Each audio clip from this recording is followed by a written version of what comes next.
इलाहाबाद की संधि को देखना बहुत ही ज़रूरी हो जाता है, क्योंकि यहाँ से क्वेश्चंस बन जाते हैं। इसमें क्या हुआ था, इसमें देखिए इलाहाबाद की संधि जो है रॉबर्ट क्लाइव ने किया था, और उसके साथ यहाँ पे शाह आलम द्वितीय थे और एक तरफ शुजा उद दौला। तो रॉबर्ट क्लाइव, शाह आलम द्वितीय और शुजा उद दौला के साथ। तो ये इलाहाबाद की संधि हुई थी एक्चुअली अकबर के किला में। पूछा जाता है क्वेश्चन, इलाहाबाद की संधि कहाँ हुई थी, तो याद रखना अकबर के किला में ये संधि हुई थी।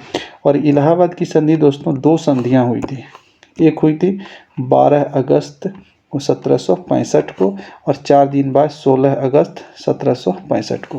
पहली संधि 12 अगस्त 1765 को शाह आलम द्वितीय जो मुग़ल बादशाह है उनके साथ, और दूसरी संधि जो 16 अगस्त 1765 को वो शाह शुजा उद दौला अवध के नवाब के साथ। इन दोनों दिन क्या होता है, इन दोनों संधियों में, इसको समझ लीजिए, यहाँ से क्वेश्चंस बन जाते हैं। यहाँ पे क्या होता है, पहला बात कि जब शाह आलम द्वितीय के साथ जो मुग़ल बादशाह के साथ संधि होता है तो उसमें 26 लाख रुपये दे करके इसे पेंशन पे भेज दिया जाता है। किसे, मुग़ल बादशाह शाह आलम द्वितीय को 26 लाख रुपया दे करके पेंशन पर भेज देता। प्रति वर्ष कितना देना है, 26 लाख रुपया। यह फर्स्ट मुग़ल बादशाह था शाह आलम द्वितीय जो अंग्रेज़ों से पेंशन लेना स्वीकार किया था। ये पूछा जाता है क्वेश्चन कि फर्स्ट मुग़ल बादशाह कौन थे जो अंग्रेज़ों से पेंशन लेना स्वीकार किया, वह थे शाह आलम द्वितीय। ये शाह आलम द्वितीय हैं।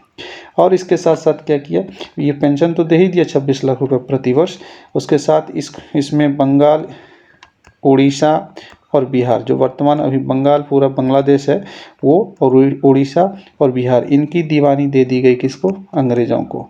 तो ये 3 क्षेत्र बहुत समृद्ध क्षेत्र थे जिनकी दीवानी मतलब ज़मींदारी, सारा बिजनेस, हर चीज़ उसको करने के लिए किसके अधीन कर दिया, अंग्रेज़ के अधीन कर दिया।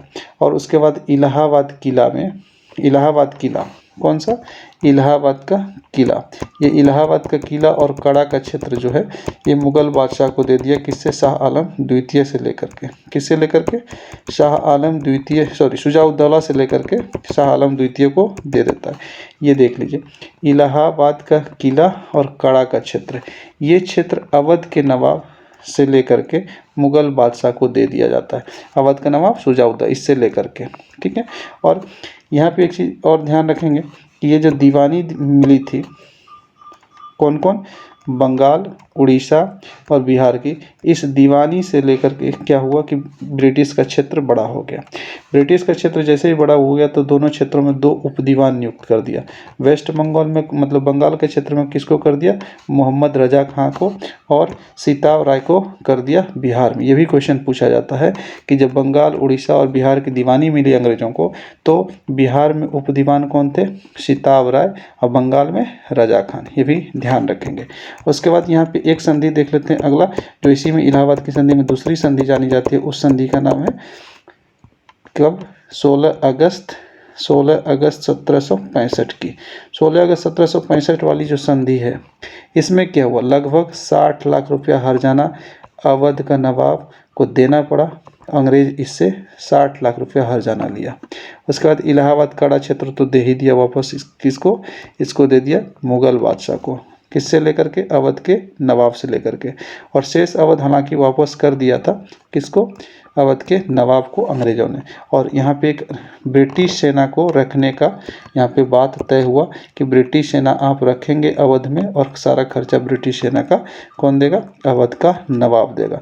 ये बातें तय हुई और अंततः 1765 में बंगाल में ये द्वैध शासन लॉर्ड क्लाइव के द्वारा लगाया जाता है। क्योंकि ये शासन पूरा अपना बंगाल जीत लिया तो बंगाल में 1765 में द्वैध शासन लगाया जाता है क्लाइव